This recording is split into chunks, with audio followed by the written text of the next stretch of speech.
آج مسلمانوں کا سب سے بڑا جرم کیا ہے؟ نہ وہ محنت کرتے ہیں، نہ وہ کام کرنا چاہتے ہیں، نہ وہ قربانی کرتے ہیں، نہ وہ احسان کرنا چاہتے ہیں، اور پھر اگر کوئی انہیں ریجیکٹ کرے تو پھر بھی جھوٹ بول کے اپنے دین کو بلیم کر لیتے ہیں کہ ہمارے دینی ہونے کی وجہ سے ہم سے فلاں باعث ہو گیا۔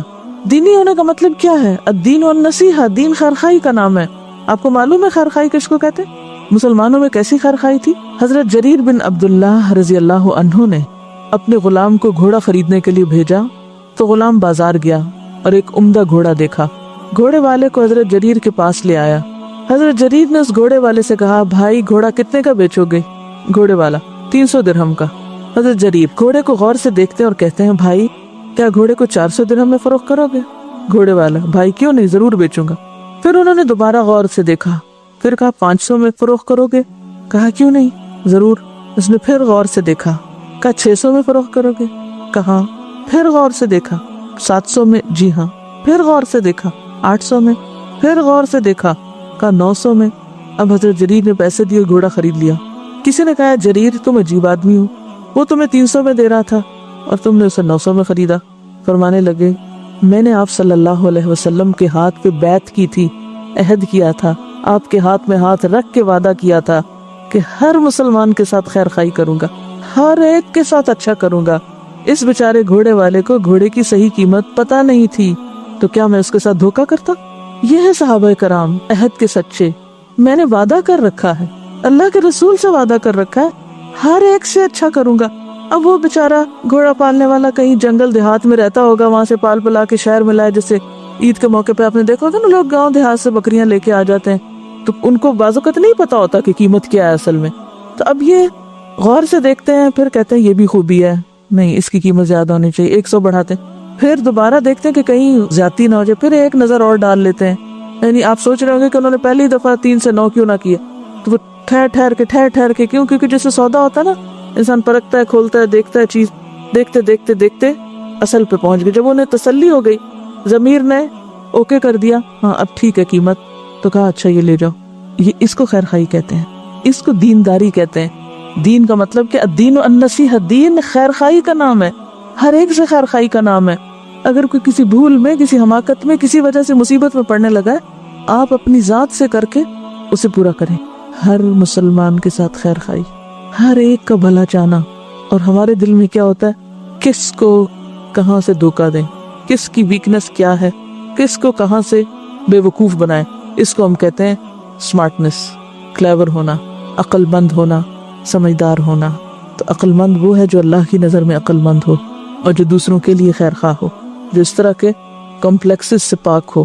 اور یہ صرف وہ شخص ہو سکتا ہے جو اپنے رب کو پالے نا، کیونکہ اس کا معاملہ اپنے رب سے چل رہا ہوتا ہے، سودا گھوڑے کا طے کر رہا ہوتا ہے، اور دل میں وہ اپنے رب کے ساتھ معاملہ کر رہا ہوتا ہے کہ اللہ تو دیکھ رہا ہے نا، اس کو تو نہیں پتا، میں اسے دھوکہ نہیں دوں گا، میں اس کے ساتھ اچھا ہی کروں گا۔ اور پھر دوسری طرف اس کو آخرت کا اتنا یقین ہوتا ہے، گویا وہ اپنا گھر وہاں دیکھ رہا ہے کہ مجھے تو وہاں جانا ہے، وہاں کا سب کچھ چاہیے، میں تو اگر ایک لقمہ بھی خرچ کروں گا اللہ کے راستے میں دوں گا تو اللہ تعالیٰ اس کو پہاڑ برابر کر دیں گے، اتنی اس کی قدردانی فرمائیں گے جس طرح ایک مالک اپنے گھوڑے کے بچے کی قدردانی کرتا ہے۔ ایسی ایمانداری ہم میں سے کتنے لوگوں میں؟ ایمانداری سے بتائیے، اپنے اندر کا حال دیکھ کے بتائیے مجھے۔ ایسے سارے مواقع سے ہم دوسرے کی لا علمی سے، دوسرے کی مجبوری سے، دوسرے کی ضرورت سے آج ہم سب فائدہ نہیں اٹھاتے، اس کو اور بے وقوف بنا کے 300 سے بھی 200 یا 100 پہ لائیں۔ ہمارا اخلاق تو یہ ہو چکا ہے۔ پھر ہم کہتے ہیں کہ ہمارے ساتھ زیادتی ہو رہی ہے۔ جب ہم کسی کے ساتھ زیادتی کرتے ہیں تو ہمیں یاد نہیں رہتا۔ اب یہاں پر کیا ہوگا، اسی کا تو منافق کیا کہتے تھے، وَإِذَا قِيلَ لَهُمْ آمِنُوا كَمَا آمَنَ النَّاسُ قَالُوا أَنُؤْمِنُ كَمَا آمَنَ السُّفَهَاءُ۔ وہ یہ بے وقوف ہیں، دیکھو ذرا، بظاہر تو بے وقوفی نظر آتی ہے نا۔ اگر کوئی آپ میں سے زیادہ مہنگی چیز لے کر آئے تو سب اس کے پیچھے پڑ جاتے ہیں۔ کیا کہتے ہیں، کسی رکشہ ٹیکسی والے کو اگر آپ زیادہ کرایہ دے دیں اس کی ڈیمانڈ سے بڑھ کر، تو دوسرے کیا کہتے ہیں، بھائی بے وقوف۔ تھوڑا سا سوچئے، آج تک کتنی دفعہ، میں تھوڑا سا آپ کو آئینہ دکھانا چاہتے، کتنی دفعہ زندگی میں آپ نے کسی رکشے ٹیکسی ریڑھی والے کو اس کی ڈیمانڈ سے زیادہ دیا ہو، صرف اس لیے میں ایک حجاب پہنے ہوئی عورت ہوں، میں ایک دین کی نمائندہ ہوں، میرا دین اس وقت، یہ حجاب اس وقت بدنام ہو چکا ہے، مجھے اس کو عزت دینی ہے، مجھے اپنے رب کی خاطر اپنی ذات ہی بڑھائی نہیں، کیونکہ میں تو اس کے اندر لپٹی ہوں، اس کو کیا پتا میں کون ہوں، کیا پتا میں کون ہوں۔ اس کی خاطر مجھے ایک غریب انسان کو اس کے حق سے زیادہ دینا ہے، صرف احسان کرنے کے لیے، کیونکہ واللہ یحب المحسنین۔ ایک طرف فائدہ یہ ہوگا، دین کی اچھی نمائندگی ہوگی، اس کے دل میں دین کی محبت پیدا ہوگی، یہ بھی شاید مسجد چلا جائے، یہ بھی شاید دین سیکھنے سکھانے لگ جائے، اور دوسری طرف میرے رب کی محبت مجھے حاصل ہوگی۔ ہمارے اندر یہ اخلاق ہی نہیں ہے۔ امام ابن تیمیہ کہا کرتے تھے، اللہ سبحانہ وتعالیٰ نے ابراہیم علیہ السلام کو اس بنا پر دوست بنایا تھا کہ وہ لینے سے زیادہ دینے سے محبت رکھتے تھے، وہ لینے کی بجائے دینے سے محبت رکھتے تھے، یعنی ان کو محبت تھی اس بات سے کہ میری ذات سے ہر ایک کو خیر پہنچے، میں ہر ایک کو کچھ نہ کچھ دوں۔ تو ان کی اس صفت کی وجہ سے اللہ نے ان کو اپنا دوست بنایا تھا، وہ اب اللہ کی محبت میں، اپنے رب کی محبت میں ہر کام کر سکتے تھے۔ اور پھر جب ہمارا اس پہ یقین ہے کہ جب تم دو گے اللہ اس سے زیادہ تم کو دے گا، اس کے پیچھے اور لے آئے گا، پھر یہ کیسے ممکن ہے کہ ہم دینے والے نہ بنے؟ لیکن چونکہ ہمیں یقین نہیں نا، ہم نفع نقصان اپنے ہاتھوں میں سمجھتے ہیں۔ تب آپ خود سوچئے کہ جس بندے کے اندر انسانوں کی محبت ہے، انسانوں کے لیے خیرخواہی ہے، انسانوں کے لیے بھلائی کے جذبات ہیں، اس کو کون پھینکے گا پرے؟ کوئی نہیں پھینکتا اس کو۔ یہ اس کی غلط فہمی، یہ اس کی اپنی بد اخلاقی ہوتی ہے، یہ اس کی اپنی دل کی تنگی ہوتی ہے، یہ اس کی اپنی خرابی ہوتی ہے کہ جس کی وجہ سے اس پہ یہ آفت آتی ہے۔ ٹھیک ہے، دنیا میں ظلم بھی ہوتا ہے، دنیا میں ناانصافیاں بھی ہیں اس زمین پر، لیکن بہت وقت ہم قصوروار خود ہوتے ہیں مگر بلیم ہم دوسروں کو کرتے ہیں۔ حضرت یوسف علیہ السلام کی مثال ہمارے سامنے کہ جب ان کو بے قصور جیل میں بند کیا گیا تھا، پھر جب عورت نے ان پر الزام لگایا، کس طرح ایک شخص اٹھا اور اس نے ان کا دفاع کیا۔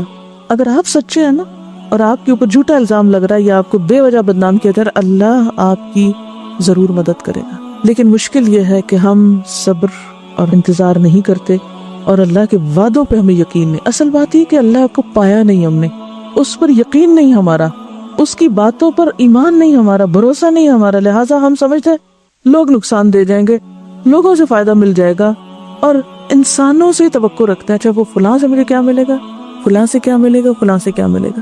اور اگر صرف ان بنیادوں پر انسانی تعلقات قائم ہوں کہ اس سے مجھے کیا ملے گا اور اس سے کیا ملے گا، تو ایسے شخص کی نیت کو اللہ نہیں جانتا، یہ صرف مفاد پرست شخص۔ ہم نے نمازوں کو کیسے بدنام کیا کہ مثلا ہم کسی آفس میں کام کرتے ہیں، ہم کہتے ہیں کہ ہمیں نماز کے لیے وقت چاہیے، وقت 15 منٹ ہے، آپ آدھے گھنٹے بعد لوٹتے ہیں۔ آپ نے نماز کو بدنام کیا، اپنے دین کو کیا، اور اس ادارے کے جو فائدے ہیں اس کو بھی نقصان پہنچایا۔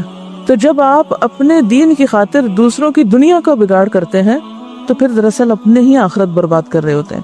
بہرحال فرمایا وَإِن يَمْسَسْكَ اللَّهُ بِضُرٍّ فَلَا كَاشِفَ لَهُ إِلَّا هُوَ وَإِن يَمْسَسْكَ اللَّهُ بِخَيْرٍ فَهُوَ عَلَى كُلِّ شَيْءٍ قَدِيرٌ۔ یہ مسئلہ کچھ تھوڑا سا تقدیر سے متعلق بھی ہے، نفع اور نقصان کا، کہ فائدہ اللہ کے ہاتھ میں۔ سب سے پہلی بات تو یہ یاد رکھیے کہ اس کائنات پر اللہ کا حکم چلتا ہے، کان امر اللہ مفعولا، فیصلے سارے اللہ کے ہیں۔ ٹھیک ہے، پہلا نقطہ یہ یاد رکھنا ہے۔ مصیبت آتی ہے تو بإذن اللہ، فائدہ ہوتا ہے تو بإذن اللہ۔ جب انسان اس حقیقت کو ایکسپٹ کر لیتا ہے تو اس کا طریقہ پھر کیا ہوتا ہے؟ الذین اذا اصابتهم مصیبت قالوا انا للہ وانا الیہ راجعون۔ فائدہ کیا ہوتا ہے؟ اولئک علیہم صلوات من ربہم ورحمہ واولئک هم المہتدون۔ یہ سیدھے رستے پر ہیں، یہ جانتے ہیں کہ اہدنا الصراط المستقیم کیا ہے۔ جن کا عملی رویہ مصیبت کے وقت یہ ہوتا ہے کہ اس کو اللہ کے اذن سے سمجھتا ہے، اور وہ یہ جانتا ہے کہ میرا رب مجھ پہ ظالم نہیں، اس میں بھی ضرور کوئی بہتری ہے۔ وہ مصیبت کے وقت بھی اس سے خیر کا پہلو نکالنا جانتے ہیں۔ رسول اللہ صلی اللہ علیہ وسلم نے فرمایا، یاد رکھو جو مصیبت تم پہ آئی وہ تم سے خطا کرنے والی نہیں۔ وَعْلَمْ أَنَّمَا أَصَابَكَ لَمْ يَكُنْ لِيُخْطِئَكَ وَمَا أَخْطَأَكَ لَمْ يَكُنْ لِيُصِيبَكَ۔ جو خطا ہو گئی وہ تم پہ آنے والی نہیں تھی، اور جو آئی وہ جانے والی نہیں تھی، وہ تمہارے اوپر ہی آنی تھی۔ اسے ایکسپٹ کرو۔ جب انسان فیکٹس کو ایکسپٹ کر لیتا ہے، حقائق کو قبول کر لیتا ہے، تو پھر کیا ہوتا ہے؟ اللہ تعالیٰ اس کے دل کو سکون دے دیتا ہے۔ من یؤمن باللہ یہد قلبہ، اللہ اس کے دل کو صحیح رستہ بتاتا ہے، پازیٹیو تھنکنگ دے دیتا ہے۔ اور اسی لیے ایک اور حدیث میں آتا ہے، اگر تمہیں کوئی مصیبت آئے تو یہ نہ کہو اگر میں ایسا کرتا تو ایسا نہ ہوتا، بلکہ یوں کہو یہ اللہ کا مقدر کیا ہوا ہے، جو وہ چاہتا ہے وہ ہوتا ہے۔ فلا تقل لو انی فعلت کذا لکان کذا ولکن قل قدر اللہ وما شاء فعل۔ پھر اسی طرح آپ صلی اللہ علیہ وسلم نے یہ بھی فرمایا، ہر چیز تقدیر میں لکھی ہوئی ہے، یہاں تک کہ عجز اور درماندگی اور چالاکی اور عقل مندی بھی۔ اب اس کو لوگ الٹے معنوں میں لیتے ہیں، پھر وہ کہتے ہیں جب ہر چیز لکھا ہوا تو پھر ہمیں تو کچھ کرنے کی ضرورت نہیں. یہ نہیں ہے اس کا معنی. مراد یہ کہ یہ اللہ کے علم میں ہے کہ انسان کو جب وہ صلاحیت دے گا تو وہ اس کا استعمال کس طرح کرے گا. اور پھر اسی طرح یہ ہے کہ یہ سب چیزیں نہ صرف یہ کہ اس کے علم میں ہے بلکہ اس نے پہلے سے لکھ کے بھی رکھی ہوئی ہیں کہ ایسا ہونے والا ہے. وہ اس کے علم میں یا کاغذ پر، اس سے کیا فرق پڑتا ہے؟ اس کا یہ مطلب نہیں اس نے آپ کو باندھ دیا. بنیادی طور پر کہنے کا مطلب یہ ہے کہ انسان جب اللہ کو مانتا ہے اس سینس میں کہ نفع اور نقصان اس کی طرف سے آتا ہے، تو پھر اس کا نتیجہ کیا نکلنا چاہیے کہ مجھے اپنا تعلق اللہ سے مضبوط کرنا چاہیے، درست کرنا چاہیے. وَهُوَ الْقَاهِرُ فَوْقَ عِبَادِهِ وَهُوَ الْحَكِيمُ الْخَبِيرُ. وہ اپنے بندوں پر پورا اقتدار رکھتا ہے، وہ حکمت والا ہے، خبر والا ہے. قُلْ أَيُّ شَيْءٍ أَكْبَرُ شَهَادَةً قُلِ اللَّهُ. ان سے پوچھو کس کی گواہی سب سے بڑھ کر، کس کی بات سب سے سچی ہے؟ کہو میرے اور تمہارے درمیان اللہ گواہ ہے کہ کون حق پر ہے اور کون باطل. قُلِ اللَّهُ شَهِيدٌ بَيْنِي وَبَيْنَكُمْ وَأُوحِيَ إِلَيَّ هَذَا الْقُرْآنُ لِأُنذِرَكُمْ بِهِ. یہ قرآن کس لیے آیا ہے؟ کس لیے آیا ہے قرآن؟ أُوحِيَ إِلَيَّ هَذَا الْقُرْآنُ لِأُنذِرَكُمْ بِهِ، کہ تمہیں اس کے ذریعے میں خبردار کروں. کم سے مراد کون ہے؟ اہل مکہ. وَمَن بَلَغ، اور جس تک یہ پہنچے. وہ کون ہے؟ ہم بھی ہیں اس میں شامل. تو سب کے لیے ہدایت کا ذریعہ پھر کیا ہے؟ یہ قرآن تو آیا ہی اس لیے تھا، یہ تو پہنچائی اس لیے گیا. اوحی الی ھذا القرآن، یہ مل ہی اس لیے رہا ہے تاکہ اس کو آگے پہنچایا جائے، لوگوں کو اس کے ذریعے خبردار کیا جائے. لیکن اگر ساتھ یہ کہہ دیا جائے کہ ہر کوئی اس کو سمجھ ہی نہیں سکتا اور ہر ایک کے لیے ہے ہی نہیں، تو پھر کم اور ومن بلغ کون ہے؟ پھر تو یہ آیت کوئی معنی ہی نہیں رکھتی. تو بات یہ ہے کہ دنیا میں اچھائی اور برائی کا کہیں سے تو ہمیں معیار پتہ کرنا ہی ہے نا، کہ کیا صحیح اور کیا غلط ہے یا نہیں. اپنے دل سے اور خواہشات نفس سے پوچھیں گے. کوئی تو ایک میزان ہونا چاہیے نا جو یہ فیصلہ کرے یہ درست ہے اور یہ نہیں درست. تو اس کے لیے یہ کون بتا سکتا ہے صحیح کیا اور غلط کیا؟ اللہ ہی بتا سکتا ہے. اس جھگڑے میں کہ سچ کیا اور جھوٹ کیا، درست کیا اور غلط کیا ہے، اس میں ثالث کون ہوگا، منصف کون ہوگا، فیصلہ کون کرے گا؟ اللہ. تو اللہ کہاں بتاتا ہے؟ اس قرآن میں. اب جو اس کو پڑھے اور اس کے مطابق بات لے لے وہ قدرتی طور پر حق پر چل پڑتا ہے، صحیح رستے پہ چل پڑتا ہے. اور جو اس کو چھوڑ دے وہ گمراہ ہو جاتا ہے. پھر فرمایا اِنَّكُمْ لَتَشْهَدُونَ أَنَّ مَعَ اللَّهِ آلِهَةً أُخْرَى قُلْ لَا أَشْهَدُ قُلْ إِنَّمَا هُوَ إِلَٰهٌ وَاحِدٌ وَإِنَّنِي بَرِيءٌ مِّمَّا تُشْرِكُونَ. تو اصل بات یہ ہے کہ پہنچانے والے کے اوپر ذمہ داری ہے پہنچانے کی. آپ کہہ دیجئے، اللہ کی وحدانیت کا اعلان کر دیجئے اور اس کے بعد خود بری ذمہ ہو جائیے. اور آج اسی پیغام کو، اللہ کی وحدانیت اور ایک الہ کی پہچان ہی کو دنیا میں عام کرنے کی ضرورت ہے. اور اسی کا نام خدا کے دین کی دعوت ہوتا ہے. ہاں، اسی کا نام کیا ہے؟ دعوت دین. دعوت دین کیا ہوتا ہے؟ دین کی دعوت. اللہ کے نزدیک جو اچھا اور برا ہے اس کے بارے میں لوگوں کو آگاہ کرنا. پھر اسی طرح آپ دیکھیے کہ ولی کا لفظ کیا معنی رکھتا ہے. ولی کا لفظ جو ہے یہ ولا سے نکلا ہے. ولا کہتے ہیں محبت کو، محبت، دوستی، نزدیکی، رشتہ داری، قرابت. اور ولی بمانا مددگار، غم گسار، تنگی ترشی میں کام آنے والا، حامی و ناصر. جیسا کہ ایک اور جگہ پر بھی آتا ولی حمیم. تو وہاں بھی ولی کس معنی میں؟ دوست کے معنی میں، گہرا دوست. اب آپ دیکھیے، میں اس آیت کو پڑھتی ہوں، آپ ولی کے معنی کو ذہن میں رکھیے. کیا؟ مددگار، غم گسار، تنگی ترشی میں کام آنے والا، حامی و ناصر، جس سے ہمیں سب سے زیادہ محبت ہو، جس سے بہت زیادہ دوستی ہو، جس سے ہم بہت قریب ہوں، جس سے کوئی خون کا رشتہ ہو، جس کی طرف آپ غم، دکھ، تکلیف، پریشانی میں رجوع کریں اور اس کو اپنی عملی زندگی میں دیکھیں. اپنے سے پوچھیں، اپنے سے سوال کریں کہ جب مجھے پریشانی ہوتی ہے میں کیا کرتی ہوں، جب مجھے کوئی خوشی ملتی ہے میں کیا کرتی ہوں، جب میں بیمار ہوتی ہوں کیا کرتی ہوں، جب مجھے کوئی بات سمجھ نہیں آتی میں کیا کرتی ہوں، جب میرا کسی چیز کو حاصل کرنے کو دل چاہتا ہے میں کیا کرتی ہوں، جب مجھے کوئی ضرورت ہوتی ہے پھر میں کیا کرتی ہوں، میرا قبلہ اور میرا مرکز کیا ہے، میرے دل میں پہلا خیال کس کا آتا ہے، میری سوچوں پہ کون چھایا ہوا ہے، میرے دل پہ کون قابض ہے، کون براجمان ہے. ہم میں سے ہر شخص اپنا اپنا احتساب کرے.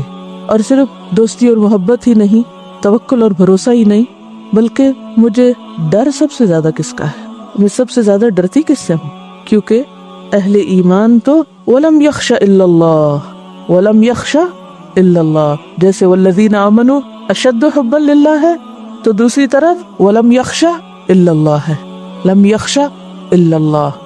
اب اس مفہوم کو ذہن میں رکھ کے ذرا سوچئے، میرے سوال کا جواب دیجئے، میرا نہیں ہے، اللہ تعالیٰ سوال کروا رہے ہیں اپنے حبیب سے، قُلْ أَغَيْرَ اللَّهِ أَتَّخِذُ وَلِيًّا أَغَيْرَ اللَّهِ أَتَّخِذُ وَلِيًّا، کیا ہے کوئی اور اس قابل کہ جو میری زندگی میں اس سے بڑھ کر اہم ہو، کسی بھی معنی میں، کسی بھی سینس میں، کسی بھی طرح۔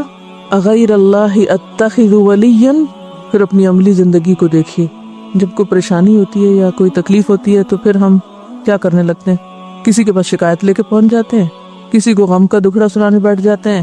اس کا یہ مطلب نہیں کہ انسانوں سے انسان بے نیاز ہو جائے اور کوئی ان کے ساتھ شیئر نہ کرے، کچھ نہیں، لیکن اصل بات یہ ہے کہ سب سے پہلے اللہ کے پاس نہیں پہنچتے۔ اب دیکھیے، جو لوگ بتوں کو پوجتے ہیں اور مذاہب کے لوگ ہیں، ان کے ہاں بھی جس چیز کو وہ اہمیت دیتے ہیں، جس کو وہ پوجتے ہیں، جب ان کی زندگی میں کوئی بھی اہم چیز ہوتی ہے تو سب سے پہلے کس طرف دوڑتے ہیں؟ بتوں کی طرف دوڑتے ہیں، جو بھی ان کے محبوب ہیں، جن کے اوپر وہ توکل کیے ہوئے، تکیہ کیے ہوئے، جن کو وہ سمجھتے ہیں کہ یہ ہمارا کچھ کر، سب سے پہلے ان کی طرف دوڑتے ہیں۔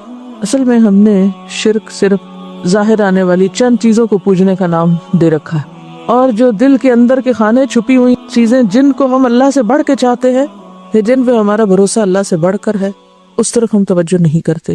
وہ چھپا ہوا ہے نا، اسے خود بھی نہیں ڈسکور کر پاتے۔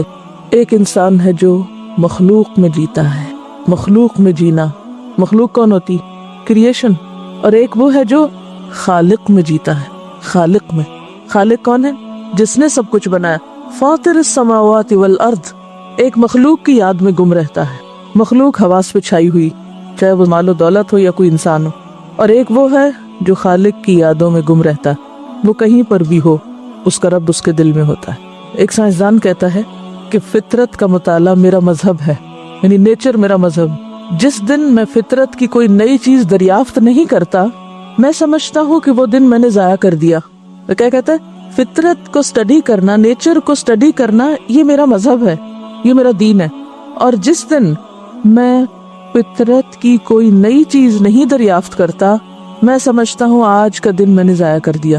یہ فطرت میں جینے والے کا حال ہے کہ جس دن اسے کوئی نئی چیز نہیں ملی اس میں سے، وہ سمجھتا آج کا دن تو ایسے ہی گیا، آج تو دہاڑی نہیں ملی، جیسے عام ٹرم میں کہتے ہیں نا، آج کوئی کام نہیں ملا۔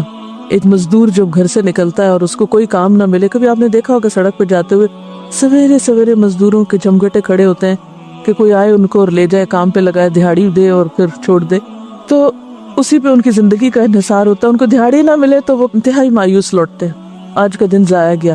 سائنسدان کہتا ہے مجھے کوئی نئی چیز نہیں ملے، میرا دن ضائع گیا۔ اور ہم سب اللہ والے کیا کہتے ہیں؟ کبھی سوچتے ہیں کہ آج میں نے اپنے رب کی کوئی نئی ادا، کوئی نئی چیز نہیں پائی، ایک نئی طرح سے میرا رب مجھے نہیں ملا، تو ہم بھی کہیں کہ میرا دن ضائع گیا۔ ہمیں بھی اپنے رب کے بارے میں ہر روز ایک نئی کیفیت سے گزرنا چاہیے۔ اسی کو کہا گیا کہ جس کا آج اس کے کل سے بہتر نہیں، وہ تباہ ہوا۔ رب کو پانا کسی بت کو پانا نہیں ہے کہ ایک جامد ساکت چیز کو آپ پا لیں کہ میں نے پا لیا رب کو، اور ایک دفعہ میں نے ڈسکور کر لیا اور اب بس ساری زندگی کے لیے کافی ہو گیا۔ اللہ تعالیٰ کوئی محدود چیز ہے؟ نہیں۔ تو اس کو پانا بھی کسی مخصوص شکل میں پانا نہیں ہوتا کہ کسی خاص شکل میں آپ نے پا لیا اور آپ کہے جی مجھے میرا رب مل گیا۔ یہ تو ایک کانسٹنٹ ایفرٹ ہے، یہ تو ہر روز کی ایک نئی دریافت ہوتی ہے، یہ تو ہر روز دل پہ آنے والا ایک نیا خیال، ایک نئی واردات ہوتی ہے، یہ تو ایک مسلسل حقیقت ہوتی ہے جس کی کوئی حد نہیں، یہ مسلسل واقعہ ہوتا ہے۔ دیکھیے آپ ہر لمحے کسی ذہنی قلبی کیفیت سے گزر رہے ہوتے ہیں یا نہیں؟ آپ کی سوچ، آپ کا ذہن، آپ کا دھیان کوئی جامد ساکت چیز ہے؟ تو رب بھی کوئی جامد ساکت بت نہیں ہے۔ آپ خواہشات، احساسات، سوچوں کا مجموعہ ہوتے ہیں۔ جیسے جیسے آپ کی سوچیں سفر کرتی ہیں نا، جیسے جیسے آپ کا شعور پختہ ہوتا ہے، جیسے جیسے آپ ذہنی اعتبار سے میچور ہوتے ہیں، تو اپنے رب کے بارے میں بھی آپ کا جو ایمان یا معرفت کا درجہ ہے وہ بھی کنٹینیوسلی گرو کرتا ہے، بڑھتا جاتا ہے۔ ایک بچہ اور طرح سے پرسیو کرتا ہے، ایک بڑا اور طرح سے، تو ہر شخص مختلف طرح پرسیو کرتا ہے۔ ہر لمحہ ہی تو ہمیں کسی ولی کی ضرورت رہتی ہے، ہم ہر وقت ڈیپینڈنٹ ہوتے ہیں کہ نہیں؟ یہ انسان کی فطرت میں ہے نا، ہر وقت سہارا چاہیے اس کو، اور عورتوں کو تو اور بھی زیادہ، ہر وقت سہاروں کی تلاش میں ہوتے ہیں۔ یہ مسئلہ پیش آ گیا، کوئی سہارا چاہیے، کوئی مددگار چاہیے.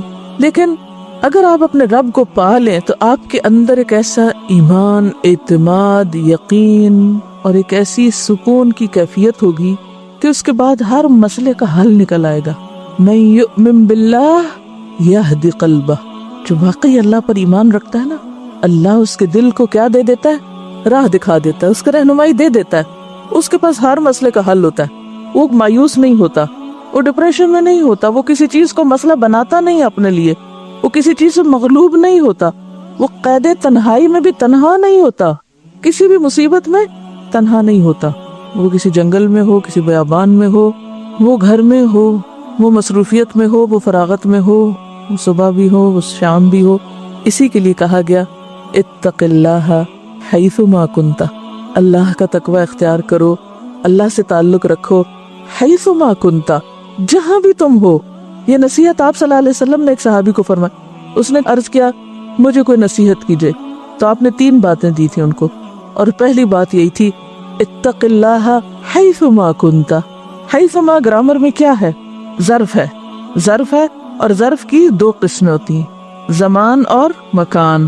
زندگی کا کوئی بھی لمحہ وہ سب زمانہ ہے، اور مکان جگہ کوئی بھی ہو. جب تک آپ دنیا میں ہیں آپ کے پاس زندگی اور آپ یہاں ہیں، یہ دونوں چیزوں کو کور کرتا ہے. حیث ما آپ کی زندگی کے ہر لمحے پر محیط ہے حیث ما، اور آپ کے وجود کے ہر مقام مکان میں محیط ہے. جہاں جہاں آپ چلے جائیں وہیں حیث ما ہے. تو اتق اللہ حیث ما کنت، سارے حالات میں، ساری کیفیات میں، ہر جگہ اس کو یاد رکھنا ہے، اس پر بھروسہ کرنا ہے. کسی لمحے اسے چھوڑ کے ادھر یا ادھر نہیں ہونا، غیر اللہ کی طرف نہیں جانا کہ کسی اور پہ آپ ایسا بھروسہ کرنے لگے، توکل کر. کیوں؟ اس لیے کہ کوئی چیز بھروسے کے لائق ہے ہی نہیں، سب کمزور ہیں.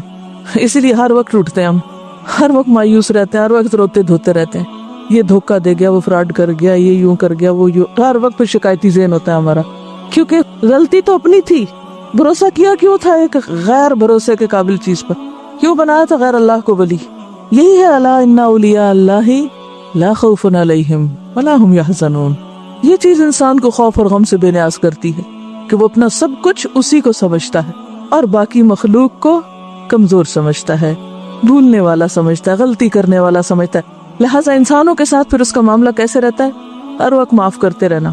انسان ہے نا، چھوڑو پرے، معاف کر دو، جانے دو، کیا دل میں رکھنا. پھر مایوسی نہیں پاس پٹک.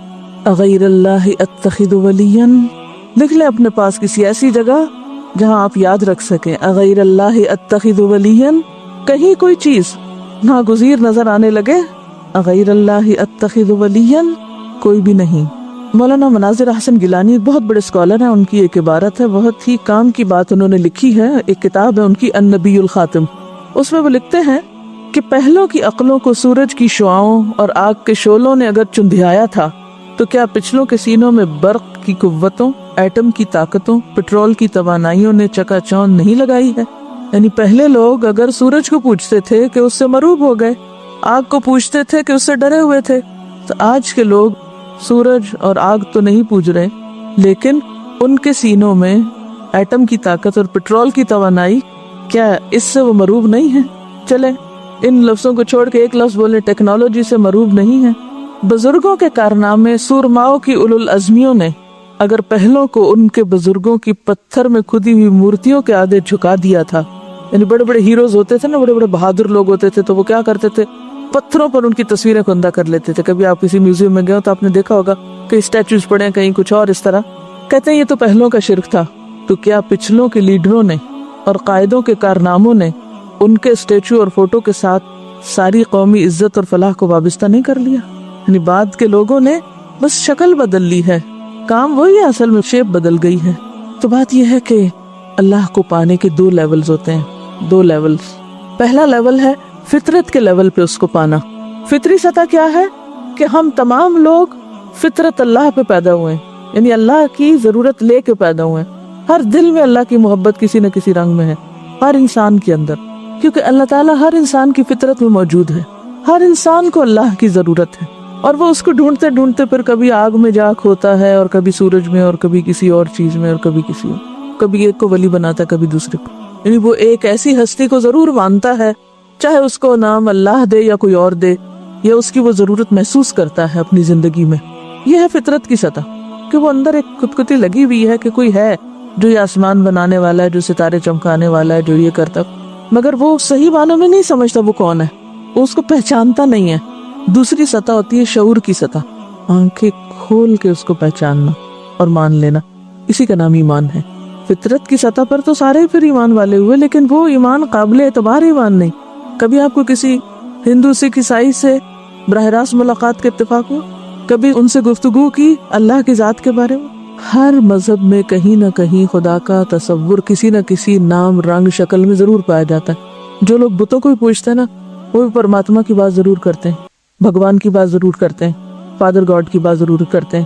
تو بات یہ ہے کہ ہر کوئی بات کرتا ہے اس کی، لیکن پھر ان کی یہ بات قابل اعتبار کیوں نہیں؟ جو انہوں نے بڑوں سے سنا، جیسے سنا ویسے ہی مان لیا، کوئی غور نہیں کیا، کوئی اس کی حقیقت نہیں جانی. اسی لیے تو آپ نے دیکھو کہ جو ملحد و دہری ہوتے ہیں نا، وہ بھی مصیبت پڑے تو کس کو پکارتے ہیں؟ اللہ ہی کو پکارتے ہیں. لیکن ایسا ایمان تو فرعون کا بھی تھا نا، لیکن وہ قابل قبول نہیں ہوتا پھر، جو ظاہریت کا پردہ ہٹنے پہ انسان کو نظر آئے. مشرک انسان کی مشکل یہی ہوتی ہے کہ وہ فطرت کی سطح پہ تو خدا کو ماننے پہ مجبور ہے اور مان بھی رہا ہوتا ہے، لیکن شعور کی سطح پر سوچ سمجھ کے واقعی اللہ تعالیٰ کو ہر چیز سے اوپر قرار دینا اپنی زندگی میں، یہ ایمان مطلوب ایمان ہے. اب ہمیں اپنے ایمان کو دیکھنا ہے کہ ہمارا ایمان جو ہے وہ کون سا ہے. ہم نے بس اللہ تعالیٰ کو جس طرح ماں باپ سے سنا اسی طرح مان لیا، بس وہ کہتے ہیں اللہ تعالیٰ ہے، ہم بھی کہتے ہیں ہاں اللہ تعالیٰ ہے. جیسے آپ صلی اللہ علیہ وسلم فرمایا کہ ہر بچہ فطرت پہ پیدا ہوتا ہے، پھر اس کے ماں باپ اس کو یہودی یا عیسائی بنا دیتے ہیں. تو صرف رواجی طور پر ایک کام کو کر لینا جس کے اندر کوئی روح نہ ہو، اس سے کوئی بہت بڑی تبدیلی نہیں آیا کرتی. آج جو مشکل ہے نا مسلمانوں کی، وہ یہ کہ چاہے وہ اربوں کی تعداد میں ہو، لیکن چونکہ وہ رواجی ہیں زیادہ تر، ان کی میجورٹی، لہذا they don't make any difference، اس سے کوئی فرق نہیں پڑتا پھر. تو اصل ضرورت کیا ہے کہ ہم سب اپنے رب کی معرفت حاصل کریں اور شعور کی سطح پر اس کو پہچانیں اور صحیح توحید کو اپنی زندگی میں لائیں. اور صحیح توحید کیا ہوتی ہے؟ کہ انسان اپنی عقیدت اور محبت کے، اعتماد اور بھروسے کے سارے جذبات ایک اللہ سے وابستہ کر لیں. یہ ہے خالص توحید. کیا کہا میں نے؟ اب دوبارہ بولوں گی لفظ، اپنی عقیدت، محبت، اعتماد، بھروسہ، یہ سارے جذبات ایک اللہ کے ساتھ وابستہ کر لیں. اللہ کی ذات سے بڑھ کر کسی اور سے عقیدت نہ ہو، کسی اور پہ بھروسہ نہ ہو، کسی اور سے ایسی محبت نہ ہو.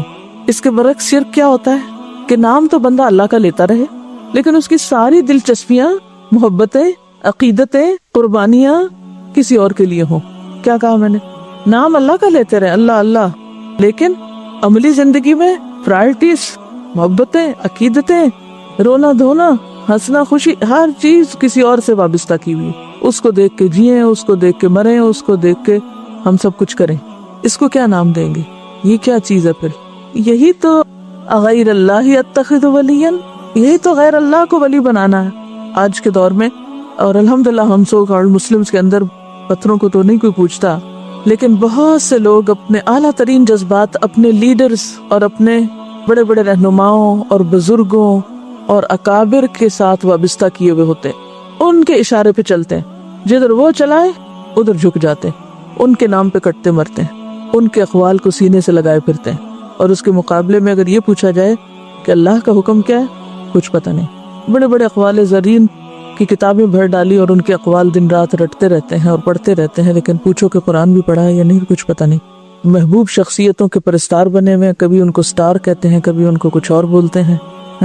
پرستار پرستش کرنے والا ہوتا ہے نا، کبھی وہ سوچتے بھی نہیں ہے کہ ہم کیا بول رہے ہیں. یہ الگ بات ہے کہ اب ہم نے نام اپنا فین رکھ لیا، لفظ بدل لیا ہے، کام وہی ہے. فین بھی تو گھومتا ہی رہتا ہے، وہ بھی چکر لگاتا رہتا ہے نا ایک ہی مرکز کے گرد. تو ایسے فینز بھی کیا کرتے ہیں، بس ایک ہی شخصیت کے گرد گھومتے رہتے ہیں. اس کے علاوہ چاہے کوئی سر پھوڑ دے، کسی کی بات سننے کو تیار نہیں، ادھر ہی جم جاتے ہیں. دین کا ایک ایسا خود ساختہ ورژن جو ہے، یہی دراصل آج کے دور کے مسلمانوں کے تنزل کا سبب ہے. آپ کو معلوم ہے کہ آپ صلی اللہ علیہ وسلم کی آمد سے پہلے بنی اسرائیل بھی مسلمان تھے، جانتے ہیں نا؟ ان کی مشکل کیا تھی سب سے بڑی؟ وہ بھی کیسے مسلمان تھے؟ رواجی مسلمان تھے، اسی لیے وہ کوئی تبدیلی نہ لا سکے. آپ صلی اللہ علیہ وسلم پر ایمان لانے والے صحابہ کرام وہ کیسے مسلمان تھے؟ سارا فرق ہی یہی ہے۔ آج ہم کیوں اسلام کو بدنام کرنے کا سبب ہیں کہ ہم رواجی مسلمان ہیں، نسلی مسلمان ہیں، بس فطرت کی سطح پر مسلمان ہیں، شعوری طور پر نہیں، شعوری مسلمان نہیں۔ ضرورت کس بات کی ہے کہ اللہ کے ساتھ اپنے تعلق کی تجدید کی جائے اور اپنے دل میں اپنے رب کو حاضر ناظر جان کے وعدہ کرے کہ یا رب، ہر خوشی اور ہر غم اور ہر تکلیف اور ہر چیز میں تیری ہی طرف رجوع کروں گی، صرف تو ہی میرے لیے سب سے اہم چیز ہے، حتیٰ کہ میری جوتی کا تسمہ بھی ٹوٹے گا تو پہلے تجھے ہی یاد کروں گی۔ کیونکہ صحابہ کرام یہی تو کرتے تھے۔ اس کا مطلب نہیں کہ آپ موچی کے پاس نہ جائیں اور یہ نہ کہیں اس کو کہ ذرا میری جوتی جوڑ دو، یا کسی سے یہ نہ کہیں کہ تم ذرا لے جاؤ اور جوتی جڑوا لاؤ، یہ نہیں ہے اس کا معنی۔ اسباب تو اختیار کریں گے، لیکن جب وہ ٹوٹے گی چیز تو اس کا غم نہیں کھائیں گے، اس کو اللہ کا فیصلہ سمجھ لیں گے کہ ہاں ٹھیک ہے، اور اپنی غلطی ہے تو مان لیں گے کہ میری کوتاہی سے ہو تو توبہ کر لیں گے، پھر اللہ کی طرف رجوع۔ اور کسی بھی نقصان کے موقع پر، چھوٹا ہو یا بڑا، پہلا خیال اپنے رب کا ہی، اچھا اللہ تعالیٰ کوئی بات نہیں، اگر ہو گیا تو اور دینے والا ہے، تیرے خزانے وسیع ہیں، انا للہ و انا الیہ راجعون، یہی پڑھتا نا مومن غم کے وقت۔ پھر خوشی کا موقع ہو، شادی ہو، بیاہ ہو، کچھ ہو، ایسا شخص جس نے شعور کی سطح پر اپنے رب کو پایا ہو، وہ نماز چھوڑ کے بیٹھ سکتا؟ نہیں، وہ سوچ بھی نہیں سکتا، وہ کہیں بھی ہو، اتق اللہ حیث ما کنت، اسٹیج پر دلہن بن کے بیٹھا ہوا ہو یا پھر کہیں بھی، اتق اللہ حیث ما کنت، رب کا حکم اس کے لیے سب سے اہم ہوتا ہے، خاندان، برادری، رسم و رواج، ہر چیز سے آگے، کیونکہ وہ شعوری مسلمان ہے، روایتی نہیں، وہ دوسروں سے مروب نہیں ہوتا۔ ہماری مصیبت یہ ہے کہ ہم دوسروں سے مروب ہیں، ان کی ایسی محبت میں گرفتار ہیں، ان کی چکا چون سے ایسے مسحور ہیں کہ وہ چیزیں ہمارے دلوں میں کھبی ہوئی ہیں، لہٰذا ہم اللہ کے حکموں کو طرح طرح کی تعویلیں کر کے ٹال دیتے ہیں، اتنے ریجڈ نہیں ہو، ایسا نہ ہو، ویسا، خود ساختہ باتیں، اور اللہ کے حکم کو پیچھے وہ پیچھے کے نظر بھی نہ آئے اور ضمیر بھی ملاوت نہ کرے۔ پھر اسی طرح اگر دنیا کی تنہائی میں آپ کا دوست اللہ ہے تو قبر کی تنہائی میں بھی وہ ساتھ نہیں چھوڑے گا، وہ آپ کا خیال رکھے گا، قیامت کے دن بھی، حشر میں، پل صراط پہ، آخر تک، اور جنت پہ پہنچا کے رضوان اللہ اکبر سے نوازے گا۔ سبحانک اللہم و بحمدک، نشہد ان لا الہ الا انت، نستغفرک و نتوب الیک۔ السلام علیکم و رحمۃ اللہ وبرکاتہ۔